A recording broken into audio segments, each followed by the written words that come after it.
Amerika Birləşmiş Ştatlarının prezidenti Donald Trump İranı ölkəsinin yaxın şərqdəki hərbi bazalarına hücum edəcəyi təqdirdə ciddi nəticələrlə hədələyib. Bu barədə CBS News telekanalının jurnalisti Jennifer Jacobs X hesabında yazıb.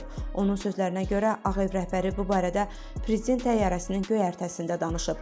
Trump bildirdi ki, İran Amerikalılara hər hansı zərər vurarsa, ABŞ çox güclü zərbə endirəcək deyə Jacobs qeyd edib. Jerusalem Postun məlumatına görə isə Birləşmiş Ştatların lideri yaxın günlərdə İrana son fürsət təklifini açıqlayacaq. Nəşrdə qeyd edilib ki, təklif əvvəlki variantlarla müqayisədə müəyyən güzəştləri əks etdirə bilər. Əsas şərt isə dəyişməz qalır. İran uranın zənginləşdirilməsindən əl çəkməlidir. Təklif paketində sanksiyaların yumşaldılması da nəzərdə tutulur. Lakin bunun üçün Tehran dərhal uran proqramını dayandırmalıdır. Həmçinin Beynəlxalq Atom Enerji Agentliyi ilə tam şəffaflıqla əməkdaşlıq etməlidir. Nəşr həmçinin yazır. Trump administrasiyası hesab edir ki, bu diplomatik çıxış üçün son cəhddir.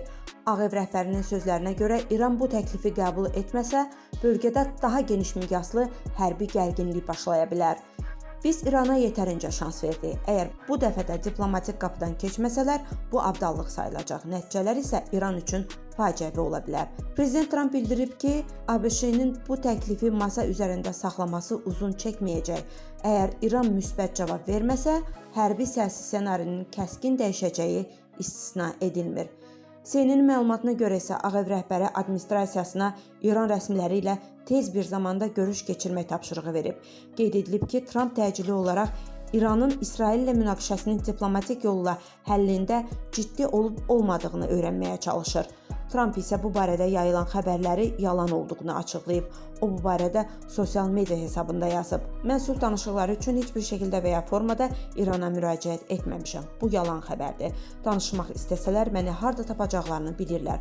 Onlar masanın üstündə olan sazişi götürməli və imzalayaraq həyatları xilas etməli idilər. Trump qeyd edib. Ruqiyyə Nəcəfli, Humay Cəfərova, Mira TV.